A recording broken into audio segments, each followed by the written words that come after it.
읽어봅시다. 시작. 그러므로 형제들아, 내가 하나님의 모든 자비하심으로 너희를 권하노니 너희 몸을 하나님이 기뻐하시는 거룩한 산 제물로 드리라. 이는 너희가 드릴 영적 예배니라. 너희는 이 세대를 본받지 말고 오직 마음을 새롭게 함으로 변화를 받아 하나님의 선하시고 기뻐하시고 온전하신 뜻이 무엇인지 분별하도록 하라. 아멘.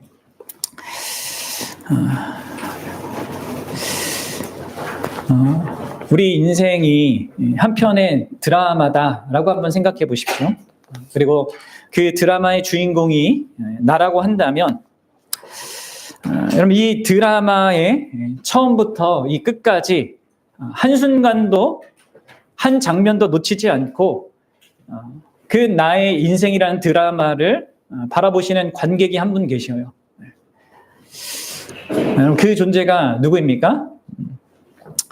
바로 하나님이십니다.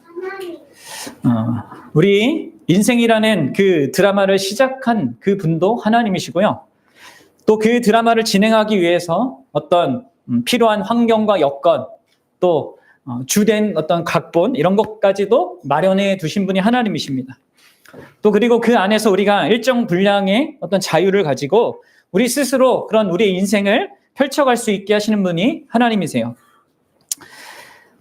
또 이 인생의 드라마가 끝나는 날도 있는데 그 끝을 결정하시는 분이 하나님이시고, 또 그 이후에는 우리가 연말마다 이렇게 뭐 시상식을 하잖아요. 그것과 같이 우리 인생이라는 드라마에 어떤 평가를 내리시는 분도 바로 하나님이십니다. 사랑하는 여러분, 제가 이제 내가 주인공이라고 해서 이렇게 드라마라는 비유를 썼지만 사실은 더 정확하게 얘기하면 우리 인생이라는 드라마의 주인공은 나는 아니고요. 하나님이시죠. 하나님이 인생, 그 주인공이신 그 인생 속에서 내가 한 어떤 조연으로 살아가게 되는 건데, 어쨌든 여러분들 우리는 이러한 인식을 좀 갖고 살아야 됩니다. 언제나 하나님께서 나의 인생이 처음부터 끝까지 그 모든 과정 가운데 함께 하시고 지켜보시고 바라보신다는 거. 내가 홀로 있을 때, 아무도 나를 보지 않을 때, 또 대중 속에 내가 있다 할지라도 내 안에는 온갖 또 그들이 파악하지 못한 어떤 생각을 가질 수 있잖아요. 그것까지도 하나님께서는 다 지켜보신다는 거예요.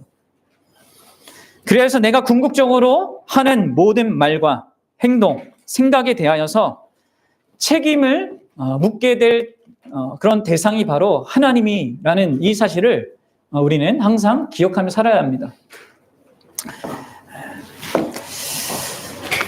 그래야지만 우리에게 주어진 삶을요, 든든하게도 살 수 있고, 또 심각한 죄 가운데 빠지지 않고 살아갈 수 있습니다. 이게 두렵고 무서워야 될 어떤 일이 아니라 우리를 진짜 든든하게 하는 사실이고, 우리로 하여금 죄를 이기게 하는 사실이고, 우리로 하여금 영광스러운 것을 위하여 살게 하는 이 사실입니다. 그리고 결국 우리는, 저와 여러분들은 마지막 날에 하나님 앞에 섰을 때 착하고 충성된 종아라는 그 평가를 다 받아야 할 것 아니겠습니까? 악하고 게으른 종아라는 그런 평가를 받길 원하는 분은 이 자리에 단 한 명도 없을 것입니다. 그러면 우리가 지난 송구 영신 예배 때 착하고 충성되다라는 것이 무엇을 의미하는지를 함께 살펴봤어요. 착하다라는 것은 이제 선하다라고 했는데, 그것이 어떤 의미를 갖는다고 했습니까? 바로 하나님께서 맡겨주신 달란트, 내게 주어진 모든 것들, 그것을 선한 중심을 가지고 사용해야 한다고 했습니다.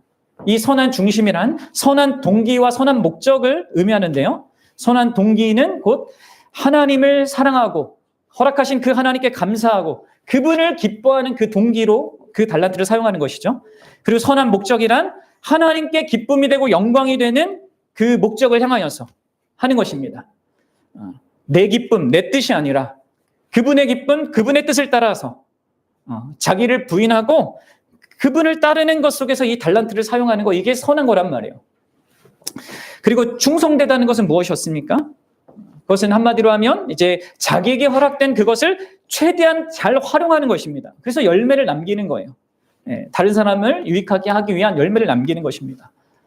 그를 위하여서 우리가 머뭇거리지 않고 즉각적으로, 또 게으르지 않고 부지런하게, 비교하거나 불평하지 않고 주어진 것에 만족하면서 이런저런 핑계 대지 않고 핑계 대면서 불성실하지 않고 신실하게 멈추지 않고 지속적으로 감당하는 거, 이게 충성이라고 했습니다. 그런 것이 삶의 태도가 되어야 한다고 했죠. 저는 이 지난 송구영신 예배 때 이 착하고 충성된 삶을 살기 위해서 그것이 가능하게 하는 자원들로 세 가지를 말했어요. 하나님과의 그 관계, 하나님을 기뻐해야죠. 하나님을 알아야죠. 그렇죠? 그리고 이제 그 착하고 충성된 그 삶이 갖는 영예, 그렇죠? 흑암의 권세 아래서 이 악하고 게으른 종으로 살 수밖에 없었던 우리가 이 착하고 충성된 그 삶을 살 수 있다는 것 자체가 얼마나 영광스러운가, 그것을 알아야 된다고 했고, 또 마지막 날에 이 착하고 충성된 자들이 받을 이 영광스러운 보상, 그것이 또 얼마나 소망스러운가, 그것을 우리가 알아야 한다고 했습니다.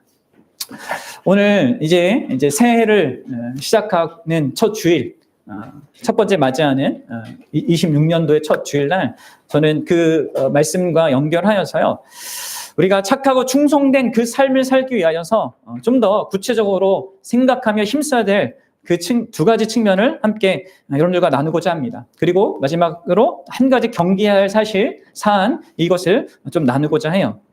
착하고 충성된 그 삶을 살기 위해서 좀 더 구체적인 어떤 측면들을 좀 다뤄야겠다는 생각이 들었습니다. 특히 이게 하나님과의 관계 속에서의 이런 맥락이라고 생각하면 됩니다. 하나님과의 교제라는 이 측면 안에 있는 내용인데요. 자, 그렇다면 이제 첫 번째로 여러분들, 우리가 선하고 착하고 충성된 그 삶을 살기 위해서 필요한 그 부분이 있습니다. 가장 중요한 측면이라고 할 수 있는데요. 그것은 바로 나를 부인하고 주님을 따르고자 하는 것입니다. 나를 부인하고 십자가를 지고 주님을 따르고자 하는 것. 나를 부인한다는 것은 곧 나의 뜻을 부인한다는 것이고요. 주님을 따른다는 것은 곧 주님의 뜻을 따르는 것이라 할 수 있습니다. 이것은 한 가지입니다. 이걸 따로따로 보면 안 됩니다. 그럼 내가 주님을 따르기 위해서는 그 선하고 좋으신 그 주님의 뜻을 따르기 위해서 뭐가 먼저 있어야 되냐면 나의 뜻을 부정하는 이것이 먼저 있어야 되는 것입니다. 착한 삶, 선한 삶은요, 나를 부인하지 않고 불가능합니다. 여러분, 악하고 게으른 종이 어떤 자입니까? 그는 나를 부인하지 않았습니다. 오히려 나만 생각했죠. 주인은 생각 안 해요. 나만 생각합니다. 나의 아니만 생각합니다. 그래서 그 악한 종은, 게으른 종은 악할 수밖에 없고 게으를 수밖에 없는 것입니다. 여러분들, 예수 그리스도를 따르는 길, 주님을 따르는 길은요, 그냥 마음이 다 순전하게 아무 거리낌 없이 전적인 자발적인 그 따름으로 따르는 게 아니에요. 그런 것이 우리에게는 사실 불가능하죠. 왜냐하면 우리 안에 죄가 있기 때문에 그렇습니다. 나를 중심으로 두고 나를 위해서 살고자 하는 이 강력한 죄성이 있기 때문에 이 자기를 부인하고 나의 뜻을 부정하는 그 측면이 반드시 있는 것입니다. 그리고 그런 의미 때문에 신자의 삶은 힘든 점이 있는 겁니다. 예수님께서 멍해라고 말할 정도로 나를 묻고 나를 제한하는 것 같은 그런 측면을 갖고 있는 것이죠. 그러나 그렇게 나를 부르시는 그런 삶으로 나를 부르시는 분이 누군지를 아니까, 또 그분이 이끄시는 길이 나를 위한 것이라는 것을 아니까, 내가 그분을 믿고 신뢰하니까 내가 나를 부인하고 나의 뜻을 부인하고 갈 수 있는 것입니다. 내가 누군가를 사랑하면 그렇잖아요. 내가 하고 싶은 게 있고 원하는 게 있지만 그 대상을 위해서 내가 기꺼이 그걸 포기하고 제한하잖아요. 그렇게 하고 싶어도 안 하려고 하잖아요. 그런 부인이 있는 것입니다. 근데 여러분들, 제가 우리 흑암의 권세를 다루면서도 얘기했지만 이렇게 나를 부인하는 것이 오늘날만큼 어려운 시대가 없습니다. 왜냐하면 오늘날 이 시대적인 분위기는 다 나를 내세우고 나를 위해서 살아야 된다고 말하고 나를 위해서 나의 뜻을 펼치는 것이 인생을 의미 있게 사는 것이라고 말하기 때문에 그렇죠. 그리고 그런 것들 다 동의하는 시대이기 때문에 특히 오늘날 기독교인들조차도 이런 부분에 있어서 참 어려움을 느끼는 사람들이 많아요. 근데 여러분들 좀 잘 생각해 보셔야 됩니다. 나를 사랑하는 것이요, 이 세상 말세의 끝날의 가장 큰 특징이라고 성경이 말하잖아요. 건강한 나에 대한 사랑 말하는 거, 그거 말고요. 이적인 자기중심성 속에서 자기를 사랑하는 거 얘기하는 겁니다. 그래서 여러분들, 우리는 이렇게 나를 부인하는 측면에서 결부하여서 이렇게 생각해 봐야 할 그 사실이 있는데, 그것은 바로 이 사도 바울, 오늘 우리가 본문에서 읽었던 그 사도 바울이 말한 그 내용입니다. 곧 이 세대를 본받지 않고자 하는 것도 같이 있어야 되는 거예요. 나를 부인한다는 이 측면에는요, 내가 이 세대를 본받지 않는 것, 왜냐하면 거기에 영향을 받기 때문에 그렇습니다. 우리 12장 2절 한번 같이 읽어보도록 하겠습니다. 시작. 너희는 이 세대를 본받지 말고 오직 마음을 새롭게 함으로 변화를 받아 하나님의 선하시고 기뻐하시고 온전하신 뜻이 무엇인지 분별하도록 하라. 하나님의 선하시고 기뻐하시고 온전하신 그 뜻을 분별하기 위해서 먼저 이게 있어야 된단 말이에요. 이 세대를 본받지 않는 거, 나를 내세우고 나를 주장하고 나의 뜻을 펼치는 것을 전부로 하는 이 세상의 이 영향에 영향을 받고 있는 나라는 것을 생각하셔야 됩니다. 우리 모두는 각각 다 이 세대에 속해 있고 그 세대의 흐름과 이 문화와 그 가치에 영향받는 자들이에요.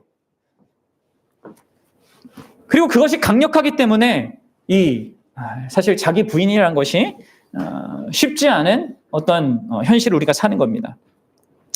그럼 제가 우리 자녀들에게 성탄절은 선물을 받는 날이 아니다. 예수님을 기억하고 예수님께 감사하는 날이다라고 가르쳤지만 우리 자녀들이 얼마 지나지 않아서 저에게 또 묻습니다. 아빠 친구들은 다 크리스마스 날 선물 받았는데 왜 우리는 못 받아요? 선물해주면 안 돼요?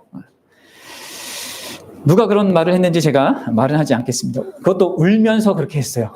다 받는데 우리는 못 받는다. 여러분들, 이게 옳은 것을 아무리 우리가 알고 가르쳐줘도 주변에서 다 그것이 아닌 그 모습을 살면 다 영향을 받게 되는 거예요. 그렇죠? 그래서 제가 어떻게 했겠습니까? 우리는 성탄절 날 그렇게 선물을 주고받는 거 그거 안 했으면 좋겠다. 대신 새해 되면 새해 선물을 사주는 걸로 하겠다. 이렇게 하니까 이제 좋아서 이제 막 웃었는데, 여러분들 교회 안에서도요, 이 교회 안에 여러 가지 문제를 만들어내는 모든 사람들의 근원적인 이유가 바로 여기 있습니다. 교회를 수십 년간 다닌다 하더라도 그 자기의 삶 속에 자기를 부인하는 게 없고 자기가 세상에 영향을 받고 있는 어떤 현실이 있다는 것을 인지하지 못하고 그런 것 속에서 교회 안에서 말하고 행동하기 때문에 자기 부인이 없는 그런 사람들 때문에 교회 안에 많은 여러 가지 문제들이 일어난단 말이에요. 여러분들 이거를 한번 생각해 보셔야 됩니다. 특히 우리 신자들 믿는 믿음의 사람들은요, 교회 안에서 내가 뭔가를 말할 때 행동할 때 조심해야 됩니다.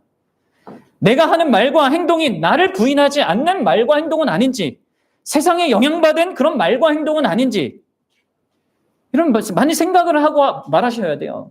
교회 안에는 오늘날은 이게 자기 표현이 너무 당연하고 그냥 뭐 사회에서도 이제 뭐 그런 것도 없잖아요. 막 위아래 이런 거에 대한 개념이 없으니까 자기 표현을 막 그냥 하는, 자기 생각대로 느끼는 대로 막 표현하는데, 여러분 교회 안에서는 그러면 안 됩니다.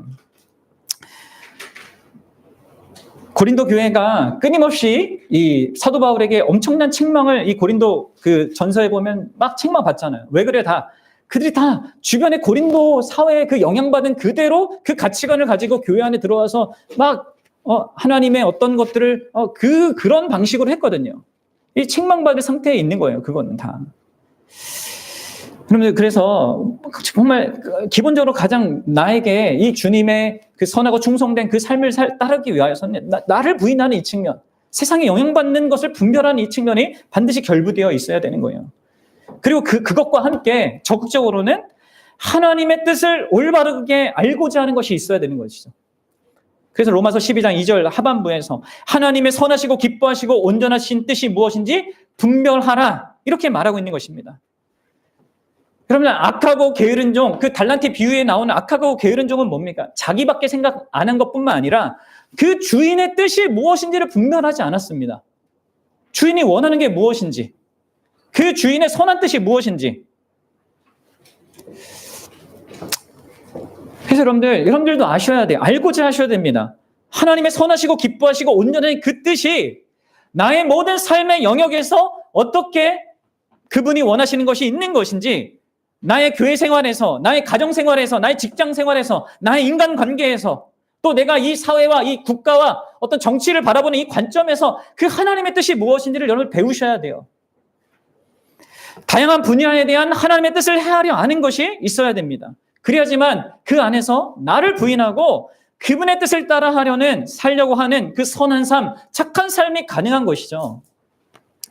그래서 여러분들 이 로마서 12장 3절부터 우리가 읽진 않았지만 이 아래에 등장하는 모든 내용들은 여러 영역들 안에 하나님의 주된 뜻을 말하거든요.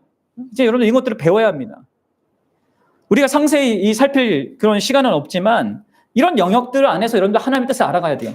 이어지는 3절부터 8절까지는 나 자신에 대한 어떤 정체성에 관한 문제입니다. 나는 나를 어떻게 이해해야 되는가?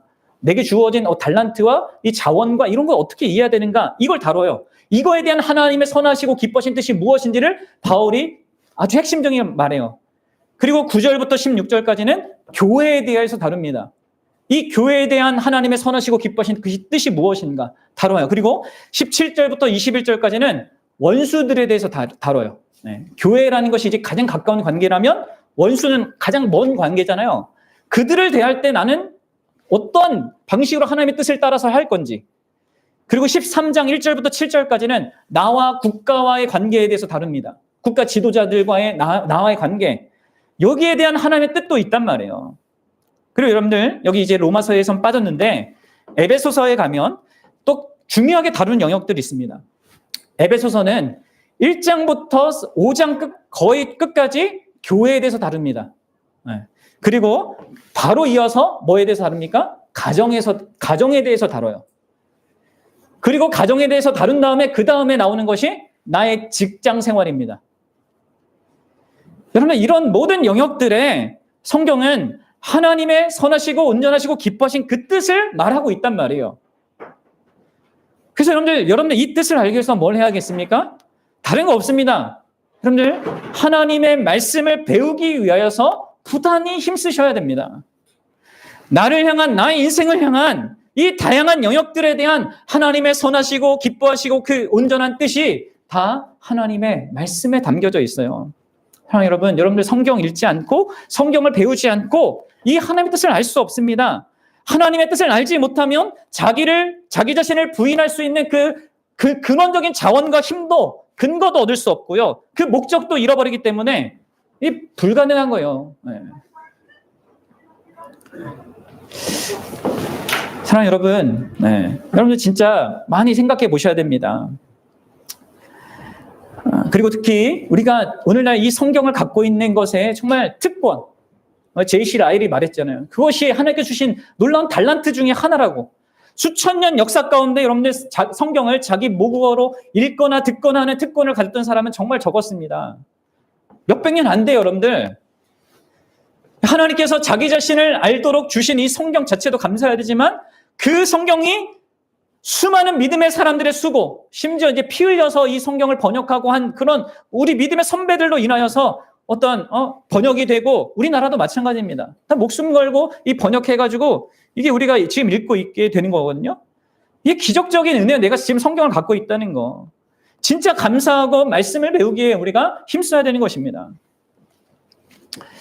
그 여러분들 저희가 이제 그 일환으로 이번에 이제 교회 사역을 위한 팀을 나눠서 예배면 예배, 교육이면 교육, 또 교제면 성도의 교제면 교제, 전도면 전도라는 이 성경의 가르침이 뭔가 그냥 성경에 그냥 목회자가 하고 교회에서 하니까 그렇게 하는 그것이 아니라 그 안에 담겨진 하나님의 뜻이 무엇인가라는 것을 함께 좀 배우자고 제가 이제 제안을 드리는 거예요. 그냥 알지 못하고 그냥 묻혀서 다른 사람 눈치 보면서 그냥 분위기 속에서 가는 것이 아니라 선명하게 내가 이걸 왜 하는지, 예배를 왜 드리는지, 하나님의 말씀을 가르치는 그 일을 왜 해야 되는지, 교회 학교 아이들을 왜 생각해야 되는지, 교제한다는 게 무엇인지, 그리고 복음을 전한다는 것이 무엇인지에 대한 하나님의 뜻을 우리가 배우고 알아야 합니다. 그런 가운데 자기에게 주어진 어떤 역할이 있으면 그 이해 속에서 섬기고자 해야 되는 거예요. 사랑하는 여러분들은 이 한 해 동안 진짜 말씀을 배울 수 있는 기회가 주어질 때 그 모든 기회를 최대한 활용하셔야 합니다. 여러분, 우리에게 그러한 그 시간이 언제나 넉넉하게 있는 게 아니에요. 지금 젊을 때, 지금 할 수 있을 때, 머리가 팽팽히 잘 돌아갈 때 하셔야 됩니다. 그리고 여러분들 우리가 여러분들 중에는 또 교회를 이전에 다른 교회 다녔던 분들도 있잖아요. 그런 대부분 사람들은 성경과 거리가 먼 신앙생활을 한단 말이에요. 하나님 말씀 배우는 거에 관심이 없어요. 그냥 어울리는 거, 그냥 교회에 어떤 활동하는 거, 여기에만 있단 말이에요. 얼마나 그렇게 하면 우리가 하나님의 뜻을 아는 알 수 있었던 그 수많은 시간들을 낭비했습니까? 얼마나 어리석고 게으르게 우리가 살아왔습니까? 여러분들, 우리가 계속해서 그런 삶을 고집해야겠습니까? 내가 성경을 가까이 하고 성경을 읽고 배우고 이렇게 하기 싫다. 그런 분들은 진짜 그냥 뭐 절에 가야죠. 그냥 수양하고 아무 생각 없이 정말 온 힘을 다해 성경을 배우셔야 합니다. 그리고 그게 여러분들 하나님을 사랑하는 가장 중요한 측면이에요. 내가 하나님을 사랑한다고 할 때, 내가 매주마다 기도하잖아요. 하나님을 사랑하지 못해서 죄송합니다라고 할 때, 여러분 하나님을 사랑하는 게 뭡니까? 그분을 아는 거 아닙니까? 그분을 알고 그분을 기뻐하는 건데, 내 삶에 하나님의 말씀이 중심이 되지 않는다? 그건 기독교인이 아니죠, 여러분들. 그래서 여러분들 이 부분에 있어서 이 한 해 여러분 내가 선하고 충성된 삶을 위하여서 나를 부인하고 이 하나님의 말씀을 정말 열렬히 알고자 하는 그 중심이 있으셔야 돼요. 그걸 갖기 위해서 하는 게 만약에 없다 그러면 구하셔야 됩니다. 아무리 구해도 나한테 없다 그럼 그 사람은 거듭남을 구해야 돼요. 그게 불가능하거든요. 거듭난 신자가 하나님을 알기 싫어한다. 안 되잖아. 이게 말이 안 되잖아요. 여러분, 두 번째로 이제 선하고 충성된 삶을 위하여서 꼭 필요한 또 하나의 측면은요, 우리 삶의 각 영역에 대한 바른 관점을 갖는 것입니다. 그리고 이것을 위하여서 여러분들에게는 통시적인 관점과 나의 모든 삶의 영역을 통시적인 관점에서 보는 것과 공시적인 관점에서 보는 것이 필요합니다. 이게 무슨 말이냐? 그럼 통시적이라는 말은 시간의 흐름 속에서 현재를 보는 것입니다. 과거, 현재, 미래라고 하는 아주 쉽게 얘기해서 그 통시적인 그 관점에서 나의 현재와 나의 어떤 삶의 영역을 보는 겁니다. 공시적인 관점이란 현재라는 이 관점에서 다른 것과의 관계 속에서 나의 현실을 보는 거예요. 이제 제가 이것을 설명할게요. 먼저 여러분들 이 통시적인 이 시간적인 관점에서 나의 인생을 본다는 게 무엇이냐면 나의 삶의 모든 영역에는요, 창조와 타락과 구속과 완성이라는 하나님께서 이 역사를 운행해가는 그 하나님의 역사하시는 그 기반이 있습니다. 그 주된 어떤 그분의 일하심이 있단 말이에요. 창조, 타락, 구속, 완성이라고 하는. 여러분 그것과 결부해서 나의 현실과 나의 어떤 영역들을 보셔야 한다는 거예요. 우리 로마서 8장 19절부터 23절을 한번 좀 읽어보도록 하겠습니다. 네, 같이 읽어봅시다. 시작. 피조물이 고대하는 바는 하나님의 아들들이 나타나는 것이니 피조물이 허무한데 굴복하는 것은 자기 뜻이 아니요 오직 굴복하게 하시는 이로 말미암음이라. 그 바라는 것은 피조물도 썩어짐의 종로를 한 데서 해방되어 하나님의 자녀들의 영광의 자유에 이르는 것이니라. 피조물이 다 이제까지 함께 탄식하며 함께 고통을 겪고 있는 것을 우리가 아느니라. 그뿐 아니라 또한 우리 곧 성령의 처음 익은 열매를 받은 우리까지도 속으로 탄식하며 양자될 것 곧 우리 몸의 속량을 기다리니라. 아멘. 그럼 이 말씀에는 이 관점이 있습니다. 먼저 창조입니다. 피조물이라는 말이 계속 반복되죠. 이 피조물은 결국 하나님이 창조한 대상들이 있다는 것을 얘기합니다. 이 과거적인 측면을 강조하는 말이에요. 여러분 이 세상에 존재하는 모든 영역들은요 하나님이 창조한 피조물이라는 그 측면이 갖고 있는 것입니다.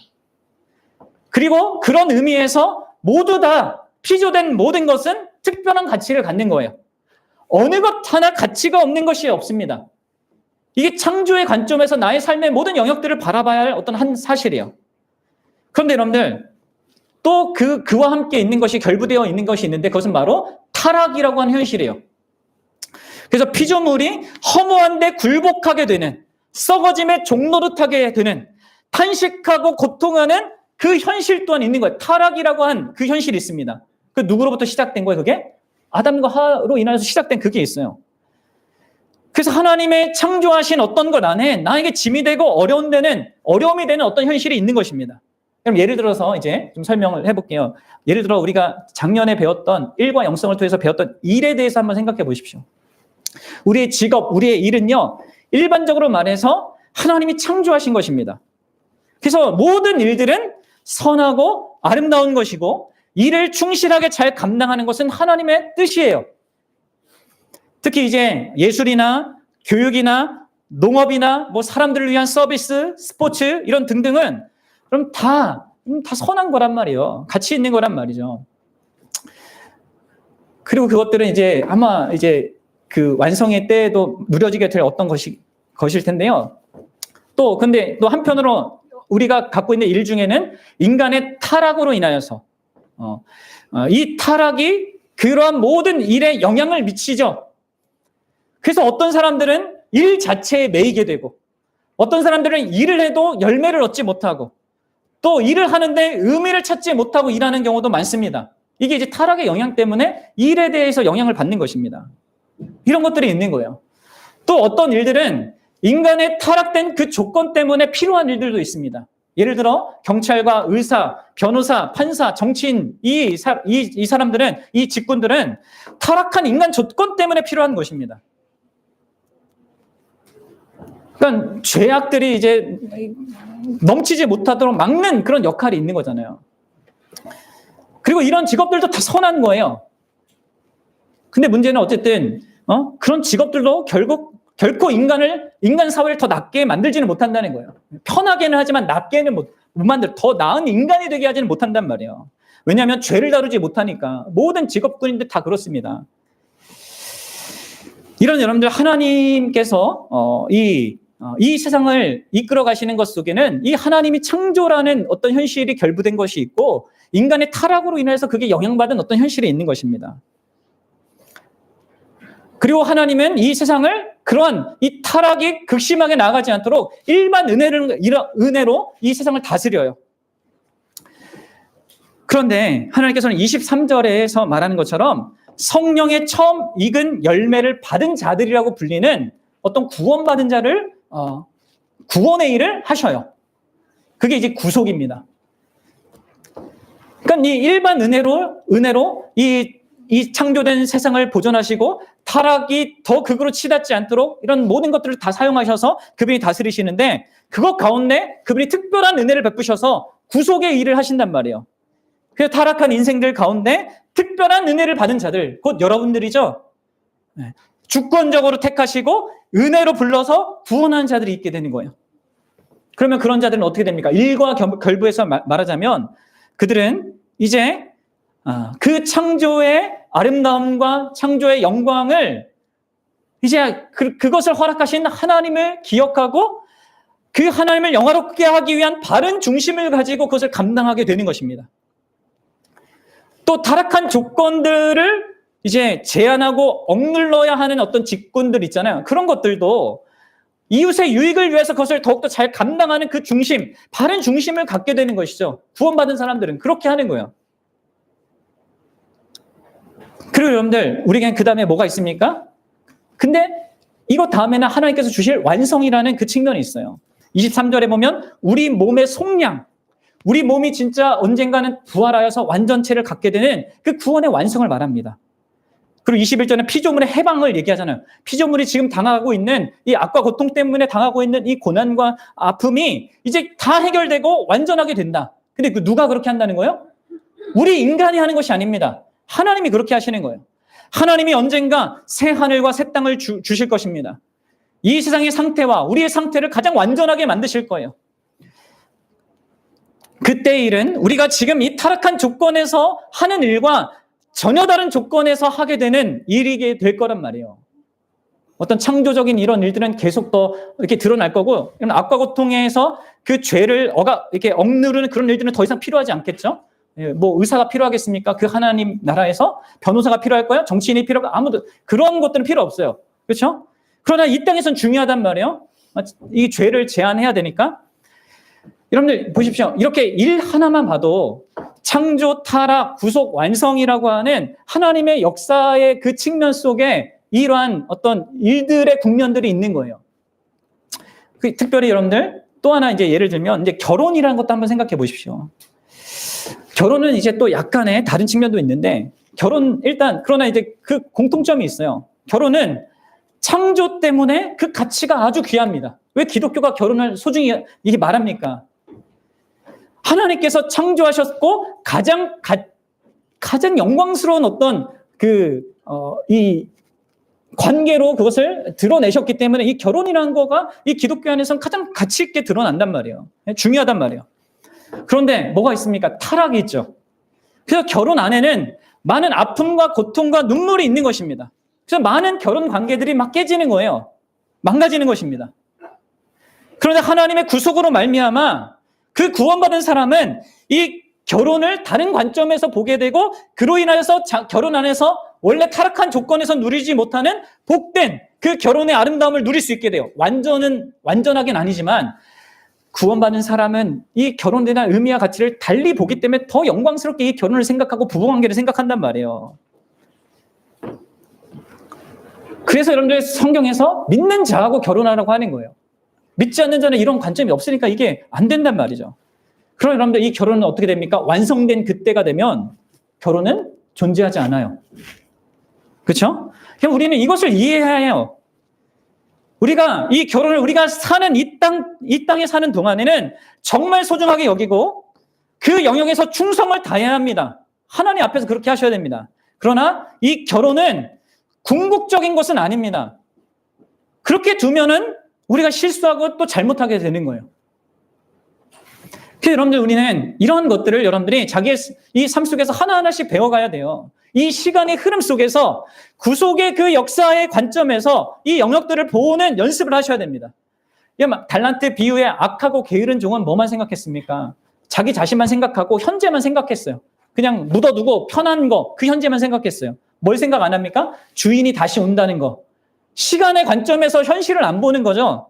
주인이 다시 와서 책임을 묻는다는 것을 이 통시적 관점이 없으니까 자기 시간을 탕진한 겁니다. 여러분들 이걸 생각해 보셔야 돼요. 그리고 이것과 함께 더불어서 여러분들은 여러분 삶에 공시적인 그 관점을 가져야 돼요. 그 공시적인 관점이란 무엇이냐면 곧 삶의 영역들 간의 우선순위 또는 질서를 여러분들 아시고 그걸 지켜야 된다는 거예요. 삶의 영역들 간의 우선순위와 질서를 알고 지켜야 된다는 거예요. 사랑하는 여러분, 여러분들 삶의 우선순위는요, 교회여야 합니다. 여러분 삶의 우선순위 그리고 중심은 교회여야 해요. 왜 그렇습니까?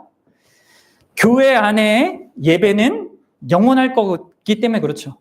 교회 안에 우리가 서로를 가르치는 이 일은 영원하기 때문에 그렇습니다. 교회 안에 우리가 서로 섬기는 것은 영원하기 때문에 그렇습니다. 영원한 것의 가치를 알고 이런 측면에서 여러분들은 우선순위를 두셔야 되는 것입니다. 내가 충성된 그 삶을 살기 위해서는 내 삶의 우선순위가 올바로 정립되어야 해요. 에베소서를 제가 말씀드렸잖아요. 처음부터 뭐라고요? 처음부터 5장 끝까지가 다 교회에 대한 이야기입니다. 그리고 나서 가정이고요. 그리고 나서 사회입니다.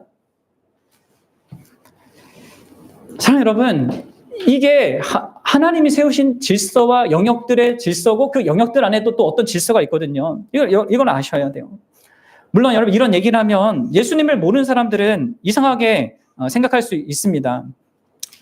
또 어떤 사람에게는 이단들이 이제 가정을 내팽개치고 이제 교회적인 활동에만 몰두하게 만드는 뭐 이런 것도 있잖아요. 또 심지어 일반 교회라도 막 그렇게 하는 경우도 있어요. 그러면 어떤 사람들은 또 그 아래에서 자랐던 자녀들은 불편함을 가져요. 근데 여러분들 아셔야 돼요. 내가 경험한 어떤 불편하게 한 나의 현실이 갖게 하는 나의 그 생각이 또 그것도 잘못될 수 있는 거거든요. 내가 극단에 치우쳐서 그렇게 될 수 있거든요. 그럼 우리는 이런 내가 경험해서 아는 것과 내가 또 이론적으로 아는 것 이것을 우선순위 할 것이 아니라 하나님의 뜻이 무엇인가를 우선순위에 둬야 되는 거예요. 이것이 여러분들 충성에 있어서 중요한 측면입니다. 달란트 비유의 악하고 게으른 자는 뭘 생각합니까? 먼저 뭘 생각했어야 합니까? 주인을 먼저 생각해야 했어요. 그렇죠? 근데 자신을 먼저 생각합니다. 그게 우선순위가 바뀐 거예요. 그리고 그렇기 때문에 여러분들 이는 충성스럽지 못하고 게으를 수밖에 없는 겁니다. 그래서 여러분들 내가 충성스럽고 선한 삶을 살기 위해서는 우선순위를 가지고 주인을 먼저 생각하고 주인의 일을 먼저 생각하는 것 속에서 나를 생각해야 돼요. 여러분 교회가 우선순위입니다. 내가 교회의 중심으로 살고 싶지 않다면 그 사람은 여러분 기독교인일 수가 없어요. 여러분 이것은 교회 중심이라는 걸 다시 말씀드리지만 인간 조직이나 어떤 목회자가 우선순위가 되라는 그 얘기가 아닙니다. 교회의 머리 되신 예수 그리스도와 그분의 공동체가 우선이라는 거예요. 그리고 그 다음이 가정이에요.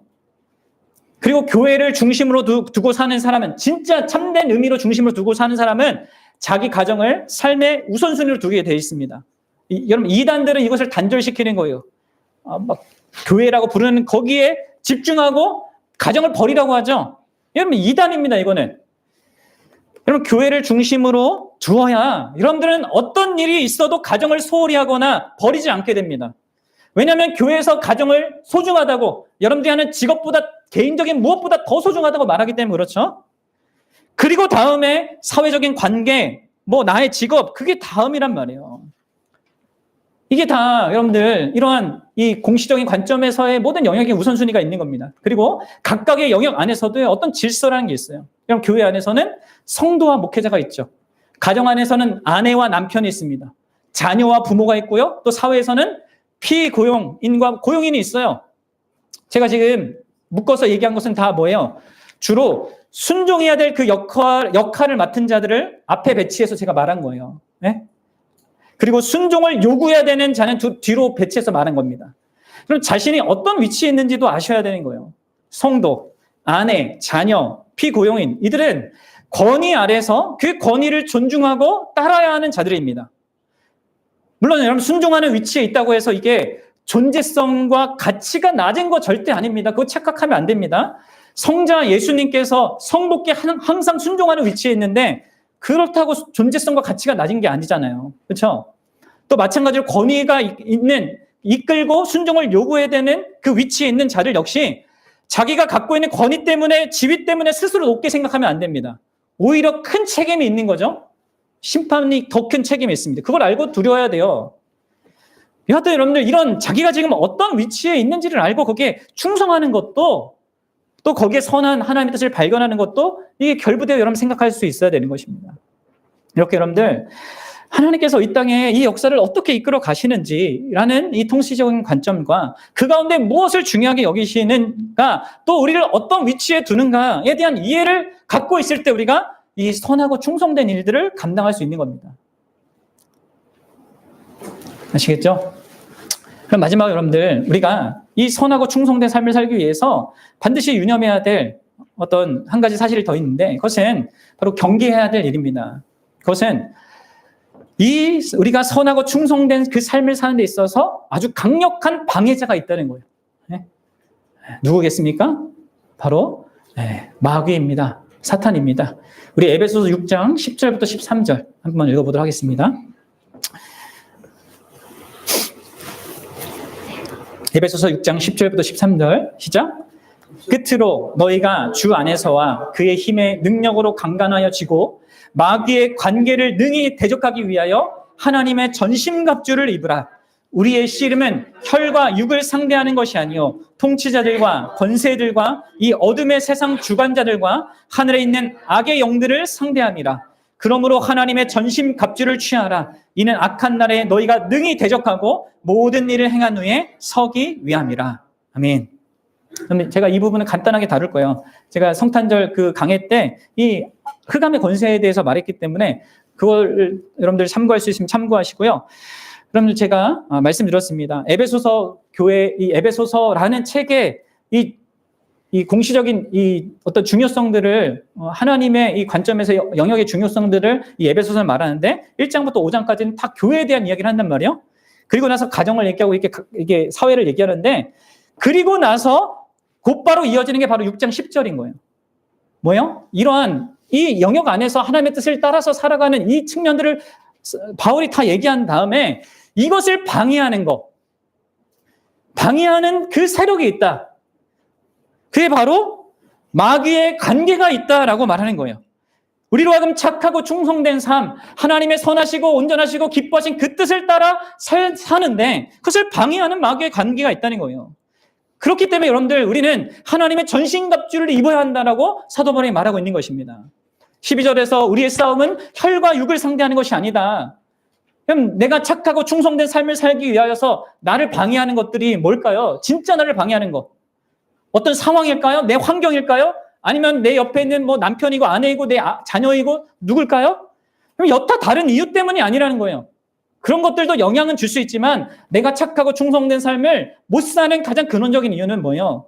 바로 이 어둠의 권세, 세상 주관자들, 하늘에 있는 이 악한 영들 때문에 우리가 거기에 매여서 그렇게 된다는 것입니다. 그래서 여러분들 이거를 아셔야 돼요, 진짜. 이 마귀의 관계는 어떻게든 우리로 하여금 하나님의 선하시고 기뻐하신 그 온전하신 뜻이 무엇인지를 아는 일들을, 알아가는 일들을 방해할 겁니다.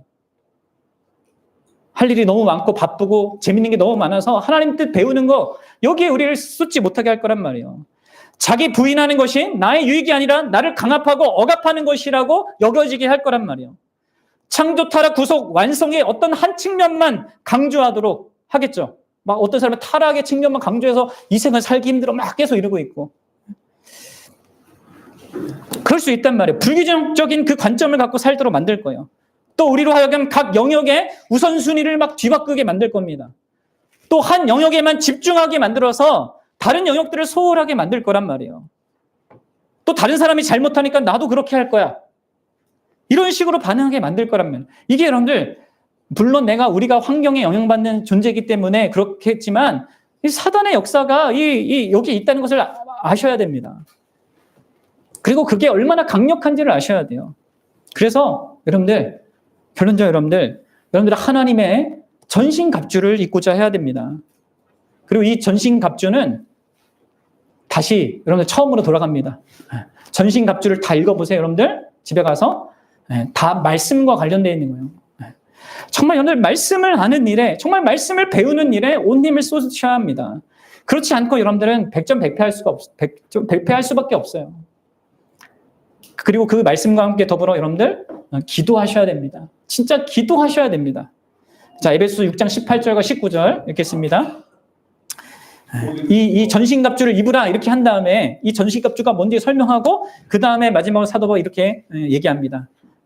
아무리 전신갑주로 열심히 성경을 배우고 해도 그 성경이 정말 실제적으로 나에게 능력이 되고 나의 삶에 이해가 되고 이렇게 누려지게 할 수 있는 하나님의 은혜가 있어야 되거든요. 기도해야 된단 말이에요. 같이 읽어봅시다. 시작. 모든 기도와 간구를 하되 항상 성령 안에서 기도하고 이를 위하여 깨어 구하기를 항상 힘쓰며 여러 성도를 위하여 구하라. 네. 그러니까 자기를 위해서 기도하고요. 나뿐만 아니라 성도들을 위해서 기도해 주셔야 됩니다. 네. 왜 저 지체들은 왜 저러지? 이렇게 하고 있지 말고 그들이 마귀의 관계에 넘어가지 않도록 기도해 주라는 거예요. 그리고 19절에 또 뭘 위해서 기도하라고 합니까? 목회자를 위해서 기도하라고 합니다. 읽어봅시다. 시작. 또 나를 위하여 구할 것은 내게 말씀을 주사 나로 입을 열어 복음의 비밀을 담대히 알리게 하옵소서 할 것이니라. 아멘. 그렇습니다. 정말 자기 자신을 위해서 우리 옆에 있는 지체를 위해서 기도하시고 특별히 목회자를 위해서 기도하셔야 돼요. 그래서 목회자가 여러분들에게 자기의 입을 열어서 복음의 비밀을 담대하게 말하도록 풍성히 말하도록 기도하셔야 됩니다. 그래야지만 우리에게 요구되어지는 이 착하고 충성된 삶을 살아갈 수 있는 것입니다. 여러분 목회자가 복음의 비밀을 말한다는 것은 무엇입니까? 그것은 바로 우리의 구원을 위하여서 여전히 착하고 충성되게 구원의 일을 하고 계신 그 예수 그리스도를 보게 된다는 것을 의미한단 말이에요. 사랑하는 여러분, 그렇습니다. 우리가 착하고 충성된 그 삶을 살기 위해서는 궁극적으로 예수 그리스도를 봐야 합니다. 항상 그분을 바라봐야 합니다. 그래야지만 여러분들은 그분처럼 그분이 하시는 우리의 위해 구원을 위해서 그분 자신이 착하고 충성된 그 일을 계속하시는데 거기에 대해 감동받아서 우리에게 주어진 그 모든 일들을 또한 우리도 적극적으로 착하고 충성되게 감당할 수 있는 것입니다. 착하고 충성된 그 일은 우리가 해야 돼서 하는 것이 아니죠. 물론 그런 의무의 차원도 분명히 있습니다. 그러면 의무는 좋지 않은 것이 나쁜 게 아니에요. 의무감을 갖는 거 그거 나쁜 것이 아닙니다. 근데 그 의무를 기쁨으로 가능하게 하는 복된 자원이 우리에게 있죠. 예수 그리스도 그분이 계십니다.